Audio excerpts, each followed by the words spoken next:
Pakistan team ने अपनी fielding बहुत ज़्यादा इंप्रूव की है। बहुत ही ज़बरदस्त फील्डिंग है। सबसे बड़ा जो क्रेडिट है टीम मैनेजमेंट को जाता है, अच्छी बात है, क्योंकि प्लेयर अपनी फिटनेस का खुद ही ख्याल रख रहे हैं। बैटिंग का हमेशा से ही पाकिस्तान का मसला रहा है। अच्छा बॉलर्स ने सीरीज जिताई, इमाम ना खेलते तो मुझे नहीं लगता पाकिस्तान जीत सकता था। आजकल ये एक चीज़ बहुत ज़्यादा आ गई है, प्लेयर्स खुद डिमांड कर रहे होते हैं कि भाई मेरा तीसरा नंबर है। बिस्मिल्लाहिर्रहमानिर्रहीम, मेरा नाम है अब्दुल समी अज़हर और आप देख रहे हैं programme sports debate on Urdu chronicle. मेरे साथ मौजूद हैं मिस्टर हसन, जो कि एक स्पोर्ट्स के तजिया निगार हैं। आप अच्छी तरह इनसे वाकिफ़ हैं।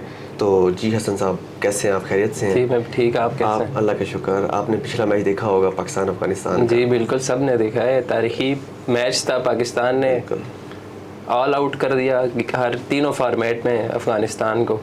तो आप क्या समझते हैं इस मैच में कि सबसे ज़्यादा प्लस पॉइंट आपके ख्याल में मैच में क्या था?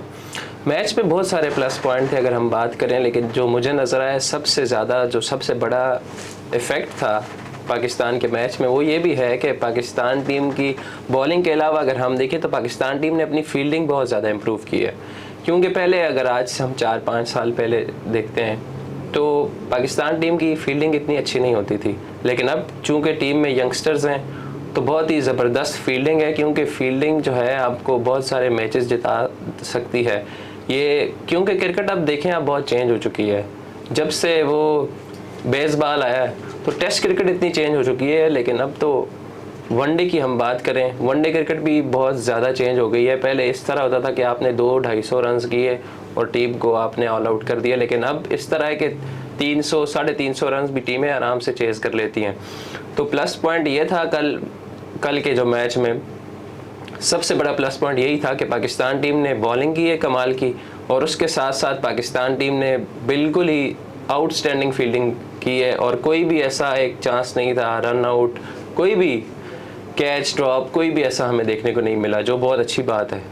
अच्छा, आपने बात की कि पहले जो है वो कोई फील्डिंग इतनी अच्छी नहीं थी पाकिस्तान की, लेकिन अब इम्प्रूव हो गई है। तो इसका क्रेडिट आप किसको देते हैं? इसका क्रेडिट तो देखें सबसे बड़ा जो क्रेडिट है टीम मैनेजमेंट को जाता है, उसके बाद प्लेयर्स को जाता है। क्योंकि आजकल प्लेयर्स जो है फिटनेस पे बहुत ज़्यादा काम कर रहे हैं। क्योंकि अभी रिसेंटली कुछ दिन पहले कोहली का एक बहुत पुराना इंटरव्यू मैं देख रहा था, उसमें उसने कहा था कि 2017 के 2016 का इंटरव्यू है, उसमें उससे इंटरव्यू में सवाल किया गया कि आपने आखिरी दफ़ा बिरयानी कब खाई थी। तो विराट कोहली अब इतना बड़ा नाम है क्रिकेट का, तो उसने कहा कि भाई मैं फ़िटनेस पे इतना ज़्यादा फोकस करता हूँ, इतनी ज़्यादा डाइट को जो है डाइट का ख्याल रखता हूँ कि भाई मैंने 2011 के वर्ल्ड कप से पहले आखिरी दफ़ा बिरयानी खाई थी। तो अपनी डाइट का इतना ख्याल रख रहे हैं। और इसी तरह हम अक्सर देखते रहते हैं इंस्टा पे, ट्विटर पे विराट कोहली की ट्रेनिंग की रील्स आ रही होंगी। इसी तरह अब पाकिस्तानी प्लेयर्स की उस तरह की रील्स आना स्टार्ट हो गई हैं, जो बहुत अच्छी बात है, क्योंकि प्लेयर अपनी फ़िटनेस का खुद ही ख्याल रख रहे हैं। इसी तरह अब हम फिटनेस अगर नहीं होगी, अब इमाद वसीम का हमेशा सवाल किया जाता है कि भाई इनको टीम से बाहर क्यों किया जाता है। इमाद वसीम फिट ही नहीं होते, हालांकि वो बहुत ज़बरदस्त, नवाज़ की जगह मेरे हिसाब से उनको होना चाहिए स्क्वाड में, लेकिन वो फिट नहीं है, जिस वजह से हारिस सोहेल के फिटनेस मसाइल होते हैं। इसी तरह फिटनेस मसाइल की वजह से 2011 के वर्ल्ड कप के बाद जो है वीरेंद्र सहवाग और सचिन तेंदुलकर को धोनी ने बाहर बिठा दिया था। इनसे बड़ा नाम तो क्रिकेट में कोई भी नहीं होगा। तो ये क्रेडिट जो है प्लेयर्स को भी जाता है और टीम मैनेजमेंट को भी जाता है। अच्छा, पहले वनडे की बात करें तो उसमें पाकिस्तानी बैटिंग को आप क्या सजेस्ट करते हैं? पाकिस्तानी बैटिंग, बेशक पाकिस्तान मैच जीत चुका है, लेकिन फिर भी जो है ना, जो बैटिंग में आप डाउनफॉल है, आप वो उसको ओवरकम कर गई है जीत, लेकिन इसको कैसे इम्प्रूव किया जा सकता है फर्दर? देखें बैटिंग का हमेशा से ही पाकिस्तान का मसला रहा है। शुरू से अगर हम देखें पाकिस्तान क्रिकेट जब से स्टार्ट हुई है तो हमें हमेशा बॉलर्स ने सीरीज़ जिताई, वर्ल्ड कप जिताए, सब कुछ जिताया।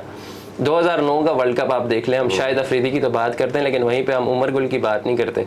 उमर गुल ने जो है रिकॉर्ड पे रिकॉर्ड बनाए थे। उसमें पहले दफ़ा T20 में किसी ने 5 विकेट्स ली थी तो वो उमर गुल थे। फिर फाइनल में मोहम्मद आमिर ने बड़ी अच्छी बॉलिंग की थी। दिलशान पूरे टूर्नामेंट में फॉर्म में थे, दिलशान को आउट करना, और वो भी डुल स्कूप है जो उनकी फेवरेट शॉट थी।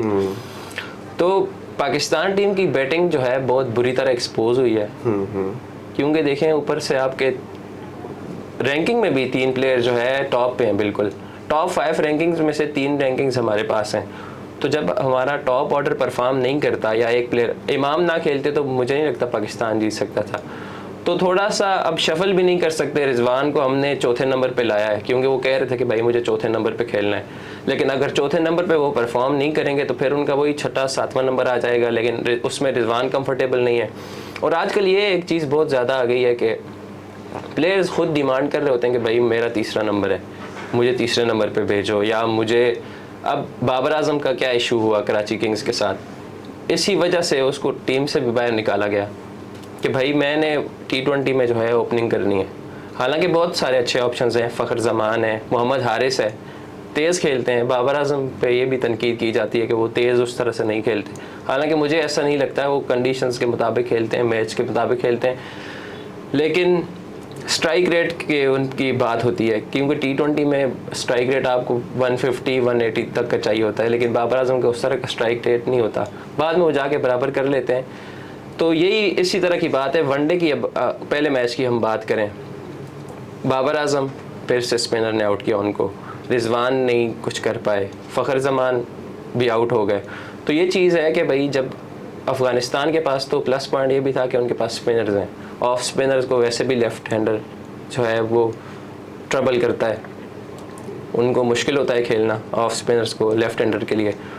लेकिन बाबर आजम जो स्पिनर से आउट हो रहे हैं बार बार, उनको भी काम करना चाहिए। और मेरे ख्याल में सलमान अली आगा की जगह उनको सऊद शकील को मौका देना चाहिए दूसरे मैच में, कि भाई देखते हैं कि वो किस तरह परफॉर्म करते हैं।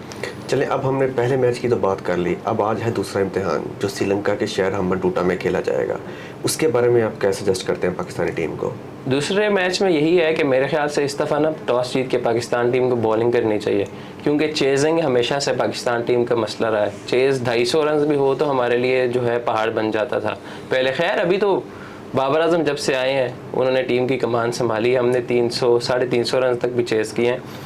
लेकिन चेजिंग में जो प्रेशर होता है वो पहली इनिंग में नहीं होता, क्योंकि आपको विकेट संभालनी पड़ती हैं, रिक्वायर्ड रन रेट देखना पड़ता है। तो पाकिस्तान टीम को टॉस जीत कर बॉलिंग करनी चाहिए और बॉलिंग करके उनको इतने टोटल तक पाकिस्तान को रिस्ट्रिक्ट करना चाहिए जितना इजीली चेज़ कर सकें। एज ए स्पोर्ट्स एनालिस्ट आप क्या देखते हैं कि आज का बैटिंग ऑर्डर क्या होना चाहिए? बैटिंग ऑर्डर तो सेम ही होगा, क्योंकि देखें जो अब ओपनर है वो ओपनर आएगा, वन डाउन वाला बाबर आजम है हमारे पास, वो तो अपनी पोजीशन चेंज करेंगे नहीं। चौथे नंबर का मसला है, या अगर ये सलमान अली आगा के साथ जाते हैं तो चौथे नंबर पे उनको भी ट्राई करना चाहिए और रिजवान को एक नंबर नीचे लेके 5वें नंबर पे आना चाहिए। क्योंकि बाज़ दफ़ा ऐसे होता है कि भाई मैन प्लेयर जो होता है, रिजवान अब मैन प्लेयर है टीम के, तो उनको रन्स करने चाहिए और उनको 5वें नंबर पे करना चाहिए। उसके अलावा शाहीन हम देख रहे हैं, शाहीन को भी हमें मौका देना चाहिए ऊपर, वो काफ़ी बैटिंग प्रैक्टिस कर रहे होते हैं, तो उनको भी ऊपर मौका दे के चेक करना चाहिए। अफगानिस्तान को क्या मशवरा देंगे? अफगानिस्तान को मैं यही मशवरा, पहले मैच के बाद देखें अफगानिस्तान के साथ हमारे जो क्रिकेट मैच जितने भी हुए हैं अभी, हालांकि उन्होंने हमें अभी 3-0 से हराया भी है, 3-0 से वो T20 सीरीज़ हरा के हमें आ रहे हैं खेलने के लिए। तो अफ़गानिस्तान के लिए यही मशवरा है कि आप सीखें, क्रिकेट सीखें और ज़्यादा जज्बाती ना हो जाया करें। उनके प्लेयर्स भी ज़्यादा जज्बाती हो जाते हैं, फैंस भी ज़्यादा जज्बाती हो जाते हैं। हालांकि पाकिस्तानी कौम भी बहुत जज्बाती है, लेकिन वो कुछ ज़्यादा ही जज्बाती हैं। उनको अब देखें उनका कितना अरसा हो गया क्रिकेट खेलते हुए। ये अफ़गानिस्तान टीम के जितने भी प्लेयर्स हैं, ये पेशावर में, कराची में, लाहौर में, मुल्तान में, इन स्टेडियम्स में खेल के आज अफ़गानिस्तान की टीम को रिप्रेजेंट कर रहे हैं। बहुत अच्छी बात है, पाकिस्तान ने इतना हेल्प आउट किया उनको। तो पाकिस्तान के साथ जब मैच हो तो उनको बहुत कुछ सीखने को मिलेगा, मेरा तो यही मशवरा है उनको। पाकिस्तानी टीम में इस टाइम स्पिनर की कमी है, अच्छे स्पिनर की कमी है, उस बारे में आपका क्या? पाकिस्तानी टीम्स में स्पिनर की कमी अभी अभी हुई है, क्योंकि आप ये देखें पहले हमारे पास जो स्पिन अटैक था हमारा, सईद अजमल, मोहम्मद हफीज़, शाहिद अफरीदी, तो जिस तरह आज हमारा पेस अटैक है हम बात करते हैं, इस तरह दूसरी टीमें, अपोजिशन टीमें जो होती थी वो हमारे स्पिन अटैक से भी उतना ही डरती थी जितना आजकल हमारे पेस अटैक से डर रही हैं। क्योंकि सईद अजमल बिल्कुल जो है हर साल जितना अरसा वो खेलते रहे, हर साल वो 100 से ज़्यादा विकेटें लेते रहे।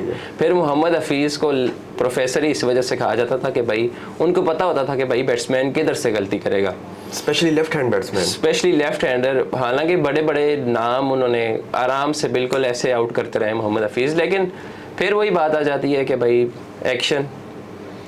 आपके ख्याल में यंगस्टर्स में से किसको आना चाहिए एज ए स्पिनर टीम में? यंगस्टर्स में इब्रार अहमद को चांस देना चाहिए, क्योंकि वो मिस्ट्री स्पिनर हैं। देखें क्रिकेट बहुत चेंज हो चुकी है, उसमें यह है कि भाई मिस्ट्री में आप ऑफ करते हो, लेग ब्रेक करते हो या कुछ भी करते हो। बाकी टीमों में भी अब आहिस्ता आहिस्ता ये जो है मिस्ट्री स्पिनर्स आना स्टार्ट हो गए हैं, क्योंकि मिस्ट्री स्पिनर्स में यह है कि आप फास्ट भी कर सकते हो, मीडियम भी कर सकते हो, लेग स्पिन भी कर सकते हो, ऑफ स्पिन भी कर सकते हो। तो मिस्ट्री स्पिनर जो है हमारे पास इब्रार होना चाहिए टीम में। सही। और अफगानिस्तान स्पिनर्स के बारे में क्या ख्याल है? अफगानिस्तान स्पिनर्स तो देखें जी, वो तो वर्ल्ड क्लास स्पिनर हैं। राशिद खान, मुजीब, नूर, वो भी बड़े ज़बरदस्त स्पिनर। नूर ने अगर आपको पता हो तो श्रीलंकन प्रीमियर लीग में भी बाबर आजम को 2 दफ़ा आउट किया। अच्छा, सही। स्टार्ट में ही मैच के वो बिल्कुल बिफोर द विकेट ट्रैप करके बिल्कुल कमाल की बॉलिंग। वो उनके जो स्पिनर है उनकी बॉलिंग स्ट्रेंथ ही जो है उनके स्पिनर है। अब शादाब के बारे में आपका क्या ख्याल है, क्योंकि वो as a vice captain team में खेल रहा है, तो उसकी जगह के हवाले से आपका क्या? देखिए, शादाब खान वाइस कैप्टन भी हैं। उसके अलावा शादाब खान अगर आपको याद हो तो पिछले मैच में भी उन्होंने जो 20-25 रन्स किए थे, उनसे काफ़ी हेल्प मिली पाकिस्तान टीम को टारगेट आगे लेके जाने की, क्योंकि वो एंकर कर रहे थे इनिंग्स को। तो लेकिन मसला ये था कि साथ उन्होंने दूसरा लेग स्पिनर उसामा मीर भी खिला दिया।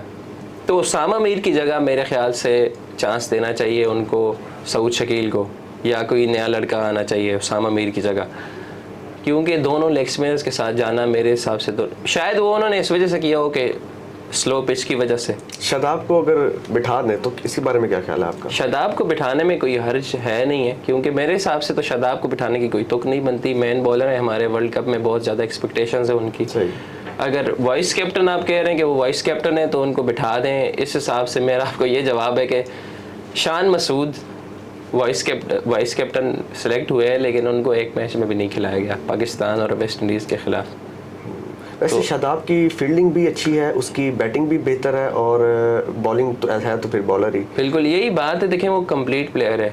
क्रिकेट में अब कंप्लीट प्लेयर्स चाहिए होते हैं जो बॉलिंग भी कर सकें, उतनी अच्छी फील्डिंग भी कर सकें और साथ बैटिंग भी कर सकें। तो ऑलराउंडर होने का तो टीम को बहुत फ़ायदा होता है। हसन साहब, बहुत शुक्रिया, आपने उर्दू क्रॉनिकल को टाइम दिया, और इंशाल्लाह फिर नाज़रीन आपके साथ हाजिर होंगे।